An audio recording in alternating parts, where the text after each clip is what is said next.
Saxta ehtiyat hissələri məsələsi həmişə aktual olub və təəssüf ki, bu dünyanı bürüyən bu problem Azərbaycandan da yan keçməyib. Bugün bizim Azərbaycanlı sürücülərimiz də saxta ehtiyat hissələrindən çox əziyyət çəkirlər. Azərbaycanda fəaliyyət göstərən bir sıra rəsmi avtomobil diler və distributorları da bununla bağlı müəyyən şikayətlər bildirir, öz fikirlərini deyirlər. Mütəmadi olaraq maarifləndirmə işləri də aparılır, məlumatlandırılır.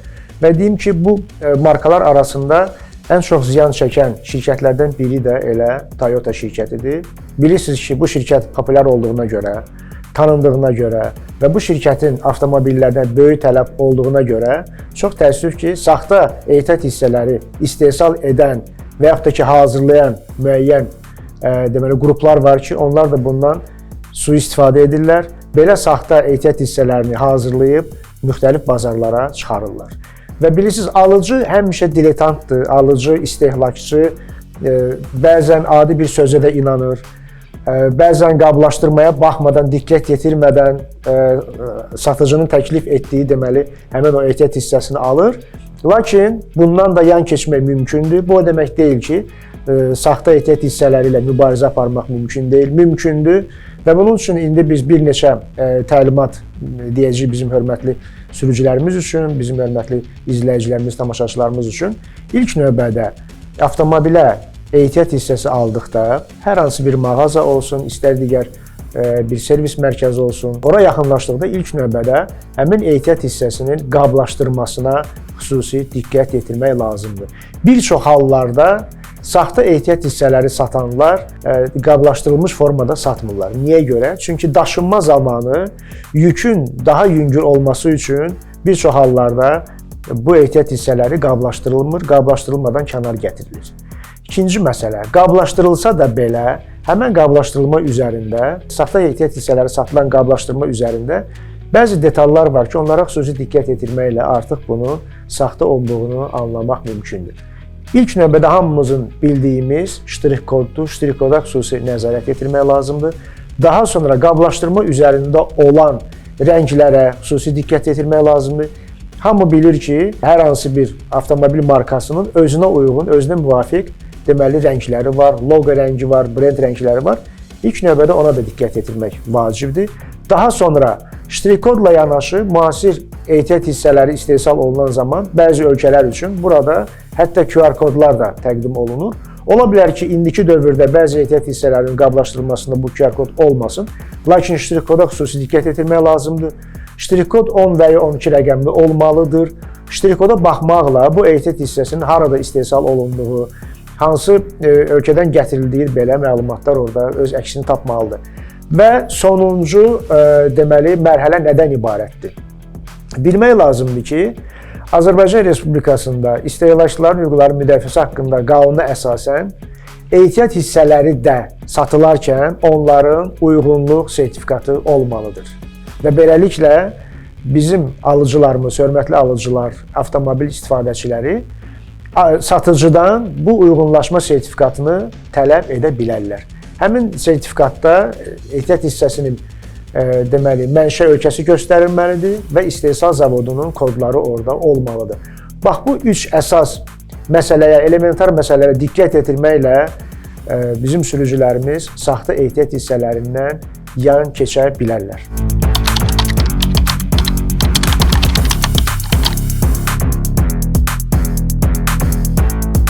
Bizim 2024-cü ildə apardığımız araşdırmalara görə saxta ehtiyat hissələr bazarında daha çox tələb olunan ehtiyat hissələri əyləc bəndləri, əyləc diskləri, mühərrik yağı, ötürücü qutunun yağı, daha sonra yanacaq filtri, şüşə silənlər, daha çox satılan saxta ehtiyat hissələri məhz bunlar olub 2024-cü ildə Azərbaycan üzrə araşdırmalara görə və çox təəssüf ki, təhlükəsizlik baxımından vacib olan ehtiyat hissələrinin saxta versiyaları Azərbaycanda daha çox satılıb. Deməli, söhbət nədən gedir? Məsələn, əyləc bəndlərini biz misal gətirə bilərik. Bilirsiniz ki, qəfil tormozlanma zamanı, dayanma zamanı orijinal əyləc bəndləri avtomobilin deməli, tormozlanma məsafəsini qısaldır, daha tez dayanır. Saxta əyləc bəndlərinin tərkibi orijinal əyləc bəndlərinin tərkibi kimi deyil. Onun tərkibi müxtəlif deməli maddələrdən ibarətdir. Həm tez sıradan çıxır, həm də tormozlanma sürətini o qədər də yüksək etmir. Həmçinin həmin əyləc bəndləri demək siz avtomobili enişli yoxuşlu yollarda sürdükdə alışma ehtimalı böyükdür, hansının ki biz şahidi olmuşuq. Bir neçə sürücü də bununla bağlı deməli bizim ekspertlər qrupuna müəyyən şikayətlərini bildirmişdilər ki, onlar bazardan əyləc bəndi alıblar, bilinməyən bir markaya aid. Həmin əyləc bəndindən istifadə edəndə enişli yoxuşlu yollarda əyləc bəndində alışmalar olub. Bax, bu təhlükələr var. Ona görə də biz bir daha sürücülərimizin diqqətinə, nəzərinə yetiririk ki, belə vacib təhlükəsizlik məsələlərində önəmli olan ehtiyat hissələrini, saxta ehtiyat hissələrini almasınlar. Əvvəldə qeyd etdiyimiz məsələlərə xüsusi diqqət yetirsinlər. Sadəcə sözə aldanmasınlar. Yəni qeyd etdiyimiz kimi sözlə çox şey deyilə bilər ki, bu orijinaldır və s.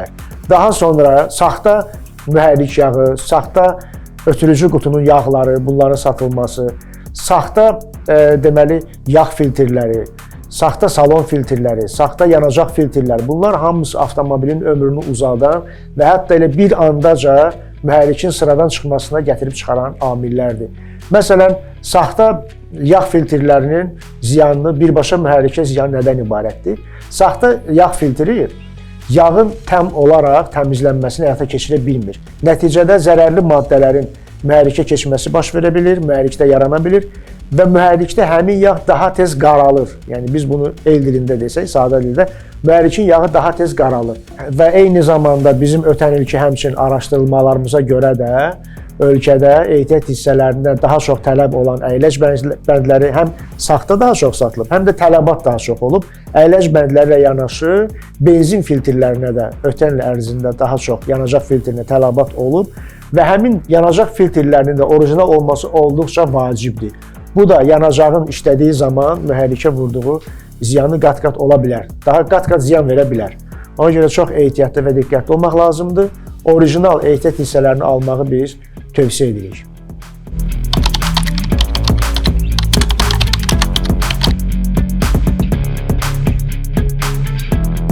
Əgər alıcı hər hansı bir yerdən, dükandan, bazardan ehtiyat hissəsi alırsa və hətta o ehtiyat hissəsi qablaşdırılıbsa, onun üzərində loqo da varsa belə, bu zaman şübhə yaranırsa, çox rahatlıqla həmin o qutu üzərindəki ştrix kodu və digər kodları rəsmi dilə və distributorlara göndərə bilərlər. Müraciət edib onu öyrənə bilərlər ki, bu ehtiyat hissəsi saxtadır, yoxsa orijinaldır. Çünki indi bazarda saxta ehtiyat hissələri çoxdur və bunu sadəcə ilk baxışla gözəyarı müəyyən etmək çox çətindir və qeyd etdiyimiz kimi bizim alıcılarımız, istehlakçılarımız çox səmimidir, çox inanandır. Sadəcə bir sözə inanır, amma belə olmamalıdır. Bilmək lazımdır ki, bu problem tək Azərbaycanda deyil, bütün dünyada var. Bütün dünyada bununla bağlı mübarizə aparılır.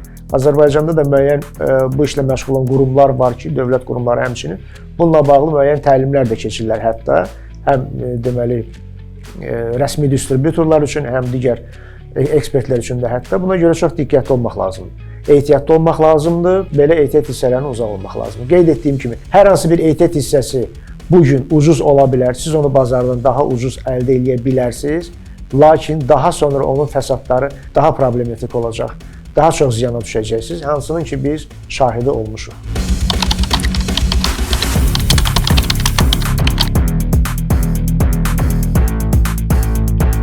Kimsə hardasa daha ucuz əyləc bəndi görür və onu alır. Məsələn, 40 manata əyləc bəndi düşünür ki, bu çox sərfəli qiymət ola bilər. Əyləc bəndini alır, onu avtomobilə deməli usta tərəfindən təmin elətdirir, avtomobili yerləşdirirlər.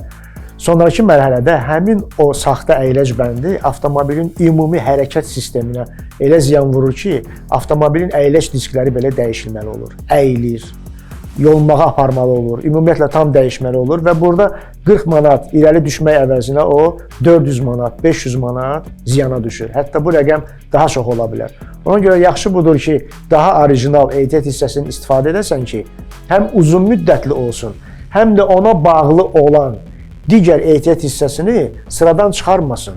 Bu yanacaq filtrinə də aiddir, ümumilikdə mühərrik yağına da aiddir, digər filtrlərə də aiddir. O prosesə görə vətəndaş daha çox ziyana düşəcək. Biz bunun şahidiyik, dəfələrlə olur, servislərdə də bunu görmüşük ki, həqiqətən də belə olur. Yəni alır, bilmədiyi yerdən, ünvandan düşünür ki, bu daha ucuzdur, amma sonraki mərhələdə qat-qat ziyana düşür. Bax, belə tələskənliyə düşünürəm, ehtiyac yoxdur, tələsmək lazım deyil.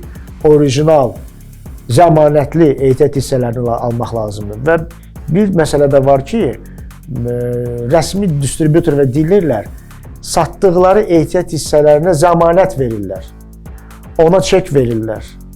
Vətəndaş rahat bilir ki, bunu aldısa, bir problem çıxsa rahatlıqla qaytara biləcək. Və ya zəmanəti var. Əgər həmin ehtiyat hissəsi ucbatından bir problem çıxarsa avtomobildə, həmin o mərkəz ona cavabdehliyi daşıyır. Bax, bu nəyə pisdir ki, çox gözəldir, yaxşıdır. Amma kənar yerdən aldığınız saxta ehtiyat hissəsinə görə heç kim cavabdehliyi daşımır. Burada hətta digər risklər də var. Burada sadəcə avtomobilin sıradan çıxması riski deyil, ağır xəsarət alma riski var, ölüm riskləri var, hansıları ki, yenə də çox təəssüf ki, biz bugün Azərbaycanın yollarında şahidi oluruq ki, saxta əyləc bəndlərini istifadə etdiyinə görə tormozlanma məsafəsi daha çox olub. Məsəl üçün, avtomobilin qarşısına qəfil maneə çıxıb, tutaq ki, piyada çıxıb, o əyləcə basıb, halbuki məsafə daha çoxdur. Yəni, tutaq ki, avtomobil yolda hərəkət edir, avtomobillə piyada arasında bir 100 metr məsafə var. Avtomobil də saatda 60 km sürətlə hərəkət edir. Sürücü tormoza basır və düşünür ki, o piyadaya gedib dəyməyəcək və rahat tormozlanacaq. Amma saxta əyləc bəndi ucbatından o avtomobil lazımi məsafədə dayanmır. Tormozlama məsafəsi daha uzun olur və nəticədə nə olur? Toqquşma olur və bu ağır faciələrə gətirib çıxarır.